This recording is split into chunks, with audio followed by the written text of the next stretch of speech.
Hi all, അസ്സലാമു അലൈക്കും. Welcome back to Silna's kitchen. ഇന്നത്തെ റെസിപ്പി വെറൈറ്റി ആയിട്ടുള്ള ഒരു അടിപൊളി ഈവനിങ് സ്നാക്സിന്റെ റെസിപ്പിയാണ്. എത്ര കഴിച്ചാലും മതി വരില്ല. ഈ ഒരു നോമ്പ് സമയത്താണെങ്കിലും അല്ലാത്തപ്പോഴൊക്കെ ട്രൈ ചെയ്യാൻ പറ്റിയ ഒരു അടിപൊളി ഐറ്റമാണ്. മുട്ട വെച്ചിട്ടാണ് ഇത് തയ്യാറാക്കി എടുത്തിട്ടുള്ളത്. പുറമേ നല്ല ക്രിസ്പിയും അകം നല്ല സോഫ്റ്റ് ആയിട്ടുള്ള ഒരു ഐറ്റമാണ്. അപ്പോൾ ഇതെങ്ങനെയാണ് തയ്യാറാക്കുന്നതെന്ന് അറിയാനായിട്ട് വീഡിയോ സ്കിപ്പ് ചെയ്യാതെ മുഴുവനായിട്ടൊന്ന് കണ്ടു നോക്കണേ. റെസിപ്പിയിലോട്ട് കടക്കുന്നതിന് മുമ്പായി സിൽനാസ് കിച്ചൺ ചാനൽ ആദ്യമായിട്ട് കാണുന്നവരാണെങ്കിൽ പ്ലീസ് ഒന്ന് സബ്സ്ക്രൈബ് ചെയ്തേക്കണേ. ഒപ്പം തന്നെ ഈ വീഡിയോസ് നിങ്ങൾക്ക് ഇഷ്ടപ്പെടുകയാണെങ്കിൽ ഒരു ലൈക്ക് ചെയ്ത് ഷെയർ ചെയ്ത് സപ്പോർട്ട് ചെയ്യാനും മറക്കരുത്. ഇനി നമുക്ക് ഇതെങ്ങനെയാണ് തയ്യാറാക്കുന്നതെന്ന് നോക്കാം. ഇത് തയ്യാറാക്കാനായിട്ട് ആദ്യം തന്നെ ഒരു കടായി സ്റ്റൗവിലേക്ക് വെച്ച് ഫ്ലെയിം ഓണാക്കി കൊടുത്തിട്ടുണ്ട്. അതിലേക്ക് കുറച്ച് ഓയിൽ ഒഴിച്ചു കൊടുത്തതിന് ശേഷം ഓയിലൊന്ന് നന്നായിട്ട് ചൂടായിട്ട് വരുമ്പോൾ മീഡിയം സൈസിലുള്ള ഒരു 4 സബോള ഇതുപോലെ നീളത്തിൽ കട്ട് ചെയ്തിട്ട് ഇതിലേക്ക് ഇട്ട് കൊടുത്തിട്ടുണ്ട്. ഇനി പൊടിയായിട്ട് അരിഞ്ഞെടുത്തിട്ടുള്ള ഒരു 3 അല്ലി വെളുത്തുള്ളിയും ഒരു ചെറിയ കഷ്ണം ഇഞ്ചിയും 2 പച്ചമുളകും കുറച്ച് കറിവേപ്പിലയും ഇതിലേക്ക് ഇട്ട് കൊടുക്കുന്നുണ്ട്. ഇതിൻ്റെ കൂടെ തന്നെ ഞാൻ കുറച്ച് പൊടികളും കൂടെ ഇട്ട് കൊടുക്കുന്നുണ്ട്. ഇതെല്ലാം കൂടെ ഇട്ട് കൊടുത്തതിന് ശേഷം ഒന്നിച്ചത് ഇളക്കി കൊടുത്തിട്ട് വേവിച്ചെടുക്കുകയാണ് ചെയ്യുന്നത്. ഈ ഒരു കൂട്ട് നല്ലപോലെ വെന്ത് കുഴഞ്ഞു വരണം. അതിനായിട്ട് ഞാനിവിടെ ലോ ഫ്ലെയിമിലാണ് ഇട്ട് വെച്ച് കൊടുത്തിട്ടുള്ളത്. ഇനി പൊടികളൊക്കെ ഇട്ട് കൊടുത്തതിന് ശേഷം ആ ഒരു ഫ്ലെയിമിൽ തന്നെ വെച്ച് കൊടുത്തിട്ട് അടച്ചു വെച്ച് നല്ലപോലെ വേവിച്ചെടുക്കണം.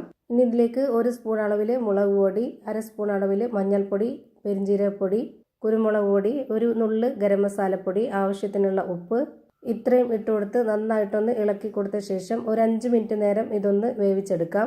ഇതിലേക്ക് വേറെ വെള്ളമൊന്നും ഒഴിച്ചു കൊടുക്കരുത്. ആ ഒരു എണ്ണയിൽ തന്നെ ഇത് വെന്ത് കുഴഞ്ഞു വരണം. അപ്പോൾ അതിനായിട്ട് ഞാനിവിടെ അടച്ചു വെച്ചിട്ടാണ് വേവിച്ചെടുക്കുന്നത്. ഇപ്പോൾ ഇതാ ഒരു 5 മിനിറ്റ് സമയം കഴിഞ്ഞിട്ടുണ്ട്. ഇനി ഇതൊന്ന് തുറന്ന് നോക്കാം. ഇപ്പോൾ നല്ല പോലെ വെന്ത് കിട്ടിയിട്ടുണ്ട്. ഇനി ഇതിലേക്ക് കിഴങ്ങ് ഉടച്ചതാണ് ചേർത്ത് കൊടുക്കുന്നത്. നേരത്തെ തന്നെ കുക്കറിലിട്ട് വേവിച്ചെടുത്തിട്ടുള്ള ഉരുളക്കിഴങ്ങാണ്. അതിൻ്റെ തൊലിയൊക്കെ കളഞ്ഞതിന് ശേഷം നല്ല പോലെ ഉടച്ചെടുത്തിട്ടാണ് ഈ ഒരു മസാലക്കൂട്ടിലേക്ക് ഇട്ട് കൊടുത്തിട്ട് ഇതുപോലെ ഇളക്കി കൊടുത്തിട്ടുള്ളത്. ഇനി ഈ ഒരു കിഴങ്ങുമായിട്ട് ഈ മസാല ഒന്ന് നന്നായിട്ട് പിടിച്ചു വരട്ടെ. അതിനായിട്ട് 1 മിനിറ്റ് നേരം ഇതൊന്ന് അടച്ചു വെച്ച് വേവിച്ചെടുക്കുന്നുണ്ട്. ഇപ്പോൾ ഈ ഒരു കൂട്ട് നല്ല പോലെ വെന്ത് കുഴഞ്ഞു വന്നിട്ടുണ്ട്. ഇനി ഇതിൻ്റെ ഫ്ലെയിം ഓഫ് ചെയ്ത് കൊടുക്കാം. ഇനി ഇതിലേക്ക് വേണമെങ്കിൽ മാവ് കുഴച്ചെടുത്തിട്ട് അതിൽ ഫില്ല് ചെയ്ത് കൊടുക്കാം. അതല്ലാന്നുണ്ടെങ്കിൽ ഞാനിവിടെ സമൂസ ഷീറ്റിലാണ് ചെയ്തെടുക്കുന്നത്. അതിനായിട്ട് ഇവിടെ ഒരു ഷീറ്റ് എടുത്തിട്ടുണ്ട്. അതിലേക്ക് 1 സ്പൂൺ അളവിൽ മസാല ഇതേപോലെ ഈ ഒരു രീതിയിൽ വെച്ച് കൊടുത്തതിന് ശേഷം ഒരു മുട്ട പുഴുങ്ങിയതെടുത്തിട്ട് അത് 4ആയിട്ട് ഇതേപോലെ ഒന്ന് കട്ട് ചെയ്തെടുക്കുന്നുണ്ട്. അതിലൊരു പീസ് എടുത്ത് ഇതുപോലെ ഒന്ന് കമിഴ്ത്തി വെച്ച് കൊടുക്കാം. പിന്നെ കുറച്ച് മൈദ വെള്ളത്തിൽ കലക്കി വെച്ചിട്ടുണ്ടായിരുന്നു. അത് നമുക്ക് ഇതുപോലെ ഒട്ടിച്ചെടുക്കാനായിട്ട് ഈ ഒരു സൈഡിലൊക്കെ ഒന്ന് കറക്റ്റ് ചെയ്ത് വെച്ച് കൊടുക്കാം.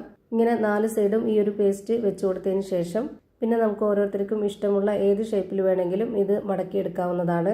ഞാനിവിടെ ഈ ഒരു ഷേപ്പിലാണ് മടക്കിയെടുക്കുന്നത്. ആദ്യം ഇതിൻ്റെ ചെറുതായിട്ടൊന്ന് വക്ക് മടക്കി കൊടുത്ത ശേഷം ഇതേപോലെ ഒന്ന് മടക്കി കൊടുക്കുന്നുണ്ട്. എന്നിട്ട് ഇതിൻ്റെ ആ ഒരു ഫില്ലിങ്സ് പുറത്തോട്ട് പോവാതിരിക്കാൻ വേണ്ടിയിട്ട് ഈ ഒരു 3 അറ്റവും ഇതുപോലെ ഒന്ന് ഒട്ടിച്ചു കൊടുക്കുന്നുണ്ട്. ഒരു പണിയില്ല, പെട്ടെന്ന് തയ്യാറാക്കിയെടുക്കാം. ഭയങ്കര സിമ്പിളാണ്. ഈ ഒരു രീതിയിൽ തന്നെ ചെയ്തെടുക്കണമെന്നില്ല. ഓരോരുത്തർക്കും ഇഷ്ടമുള്ള എളുപ്പമുള്ള ഏത് രീതിയിലാണോ ചെയ്യേണ്ടത് ആ ഒരു രീതിയിൽ ചെയ്തെടുക്കാവുന്നതാണ്. ഞാനിപ്പോൾ ഇവിടെ ഒരെണ്ണം കൂടെ ചെയ്ത് കാണിക്കുന്നുണ്ട്. അതിനായിട്ട് ഒരു ഷീറ്റ് എടുത്തു. അതിലേക്ക് കുറച്ച് മസാല വെച്ച് കൊടുത്തു. എന്നിട്ട് ഇതുപോലെ കട്ട് ചെയ്ത് വെച്ചിട്ടുള്ള ആ ഒരു മുട്ട പീസിൽ നിന്ന് ഒരു പീസ് എടുത്ത് ഇതുപോലെ കമിഴ്ത്തി വെച്ച് കൊടുത്തതിന് ശേഷം ഈ ഒരു ഷീറ്റിന്റെ 4 സൈഡും ഇതുപോലെ മൈദാമാവ് കലക്കിയത് ഒന്ന് വെച്ച് കൊടുക്കുന്നുണ്ട്. എന്നിട്ട് ഇതുപോലെ ഒന്ന് മടക്കിയെടുക്കാം. ഇതേപോലെ നന്നായി മടക്കി കൊടുത്ത ശേഷം അതിൻ്റെ 3 അറ്റവും ഒന്ന് ഒട്ടിച്ചെടുക്കാം. ഇതേപോലെ തന്നെ എല്ലാം ചെയ്ത് ഞാനൊരു പാത്രത്തിലേക്ക് മാറ്റിയിട്ടുണ്ട്. ഇനി ഇതെല്ലാം ഒന്ന് ഫ്രൈ ചെയ്തിട്ടെടുക്കണം. അതിനായിട്ട് സ്റ്റവിലേക്ക് ഒരു പാൻ വെച്ച് കൊടുത്ത് ഫ്ലെയിം ഓണാക്കിയതിന് ശേഷം അതിലേക്ക് കുറച്ച് ഓയിൽ ഒഴിച്ചു കൊടുത്തിട്ടുണ്ട്. ഓയിൽ ഒരുപാട് ഒഴിച്ചു കൊടുക്കണ്ട. ഈ ഒരു കൂട്ട് ഇട്ട് കൊടുത്താലും അതിൻ്റെ പകുതി വരെ ഓയിൽ നിൽക്കുന്ന രീതിയിൽ മാത്രം ഓയിൽ ഒഴിച്ചു കൊടുക്കുക. അല്ലാന്നുണ്ടെങ്കിൽ ഇത് മുങ്ങിക്കിടക്കുന്ന രീതിയിൽ ഓയിൽ ഒഴിച്ചു കൊടുത്താൽ ചിലപ്പോൾ അതിൻ്റെ ഒട്ടിപ്പൊക്കെ പൊട്ടി ഫില്ലിങ്സ് ഒക്കെ പുറത്തോട്ട് പോകും. അതുപോലെ ഈ ഒരു ഷീറ്റ് വേവുന്ന പാടേ ഉള്ളൂ. ബാക്കിയെല്ലാം വെന്ത് കിടക്കുകയാണ്. അതുകൊണ്ട് തന്നെ പെട്ടെന്ന് നമുക്ക് ഫ്രൈ ചെയ്ത് മാറ്റാവുന്നതേ ഉള്ളൂ. അപ്പോൾ ഞാനിവിടെ തിരിച്ചും മറിച്ചൊക്കെ ഇട്ട് കൊടുത്തിട്ട് നല്ലപോലെ വേവിച്ചെടുത്തിട്ടുണ്ട്. ഇനി ഇത് എണ്ണയിൽ നിന്ന് കോരി മാറ്റാം. അപ്പോൾ നല്ല ടേസ്റ്റി ആയിട്ടുള്ള മുട്ട കൊണ്ടുള്ള ഒരു കിടിലൻ പലഹാരം റെഡിയായി കിട്ടി. ഇനി ഇതിൻ്റെ അകം എങ്ങനെയായിരിക്കുന്നതെന്ന് അറിയാനായിട്ട് ഇതൊന്ന് പൊട്ടിച്ച് കാണിക്കുന്നുണ്ട്. അപ്പോൾ ഇത്രയേ ഉള്ളൂ ഇന്നത്തെ വീഡിയോ. വീഡിയോ ഇഷ്ടമായാൽ ലൈക്ക് ചെയ്യാനും കമൻറ്റ് ചെയ്യാനും ഷെയർ ചെയ്യാനും മറക്കരുത്. അതുപോലെ തന്നെ ഞാനിടുന്ന പുതിയ വീഡിയോസ് നോട്ടിഫിക്കേഷനായിട്ട് കിട്ടുന്നതിന് വേണ്ടി സബ്സ്ക്രൈബ് ചെയ്ത് ബെല്ലൈക്കൺ അമർത്തി അതിൽ ഓൾ എന്ന ഓപ്ഷൻ എനേബിൾ ചെയ്ത് കൊടുക്കാനും മറക്കരുത്. പുതിയൊരു വീഡിയോയുമായി വീണ്ടും വരും. Thank you for watching.